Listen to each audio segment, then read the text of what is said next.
One of the aspects that may not be very apparent in Son of Italy is the analysis that Pascal D'Angelo does about the economic system, the economic situation, both in Italy, in the area where he grew up as a child, and also in America.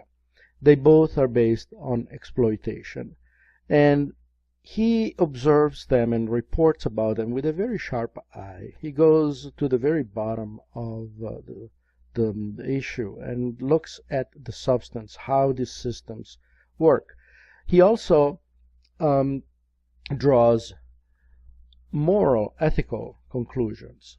I would dare say that we could even call them political, although he does not cast those observations in ideological terms. He does make observations in terms of what is moral and what is right. At page 48, he's talking about the situation in Italy. At the top of the page, there is a sentence that explains what the situation was in his area. Every bit of cultivable soil is owned by those fortunate few who lord over us. That means cultivable, arable, productive soil, productive land is owned by the fortunate few who lord over us. So the peasant, the poor, do not own anything. The land is in the hands of few rich people. And now they're talking about the possibility of escaping this situation and going to America.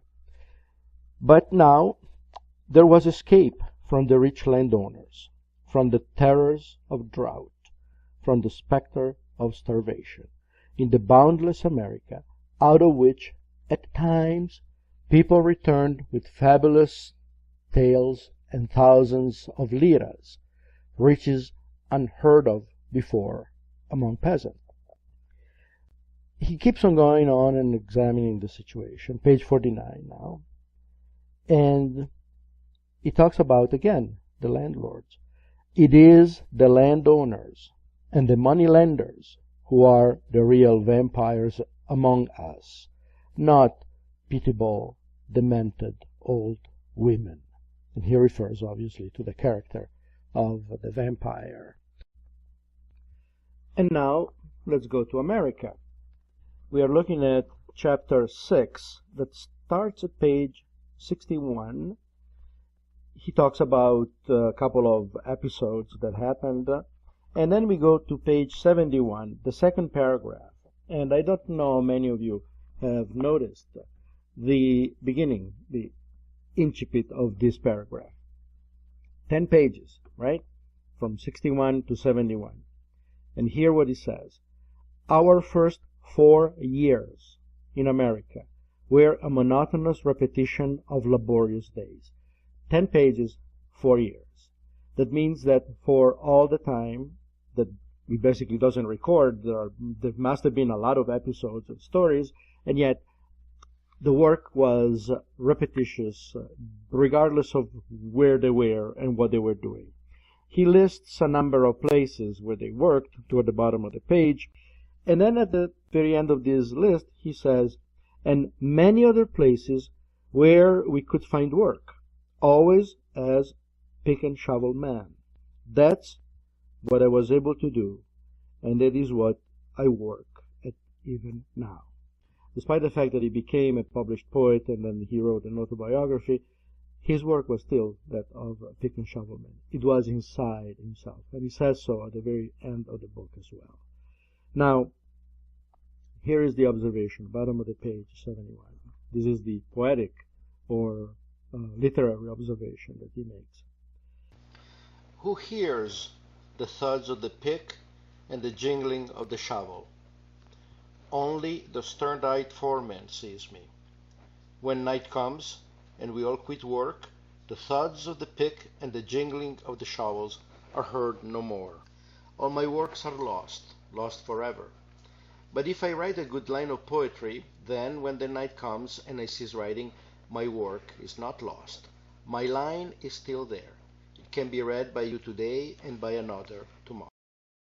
Well, that's the notion, the old notion of art as immortality. That if you leave something worthy, it will make you immortal. Now, if we keep going down,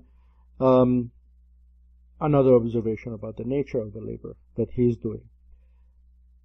You cannot feel from the cold road and steel tracks all the pains, the heartache, and the anger I felt at the brutality of enforced labor.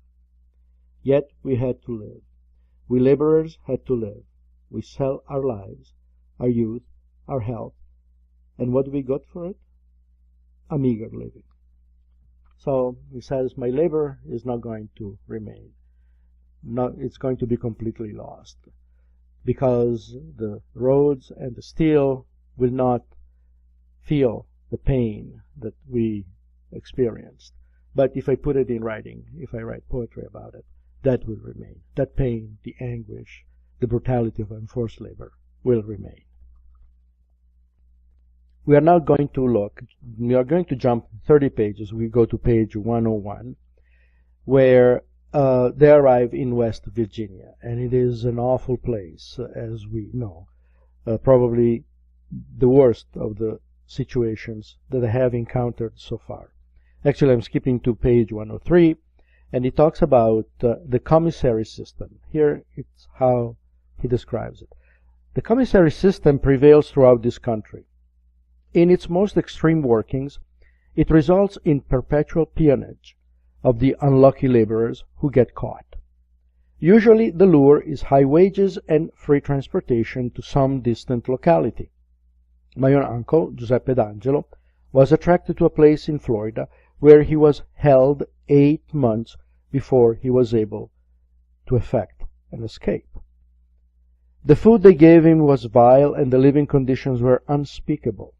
The laborers, white men, were guarded by ferocious Negroes with guns which they used at the least excuse. And this is free America. No wages are paid, and the men are told that instead of expecting any, they themselves are in debt to the company. A commissary man contracts to furnish the company with laborers. In return, he is given the privilege of running the camp store, an absolute monopoly, most of whose profit go to the men higher up. He also had a free hand over the men, firing, hiring, robbing, and even preventing poor unfortunates from leaving. How does it really work, the commissary system? The commissary man also keeps a book, and it is his book that counts, not the laborers. If you try to save money and spend very little, you will find when your payday comes that you are charged with as much debt as someone else who ate his fill. We are page 104, I'm sorry. In the more decent places where men are not slaves, the man who does not spend enough usually gets fired after a few warnings. A laborer is compelled to buy from the camp store at prices which would make a New York profiteer grin with envy. And what they receive after the commissary bill is deducted amounts to very little. They prefer single men who drink, get drunk, and spend all their money, rather than married men with families to support, because they tend to save money.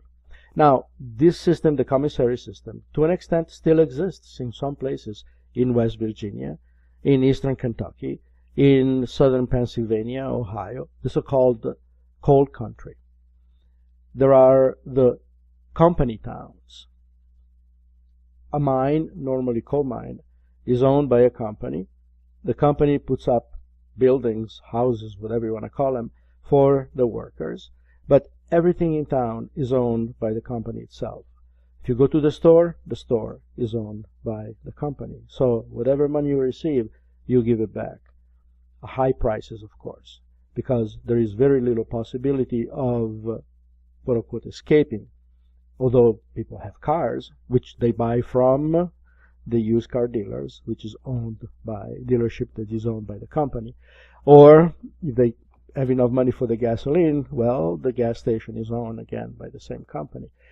yes, they can move around, but the roads and the areas is so difficult, mountainous, that it's not really convenient to drive 40 miles to go to a grocery store. So the doctors are company doctors. The pharmacy, if there is a pharmacy, is owned by the company. Every single service of any kind that you can think of is owned by the very company that hires you, that pays you, and you return all the money back to them.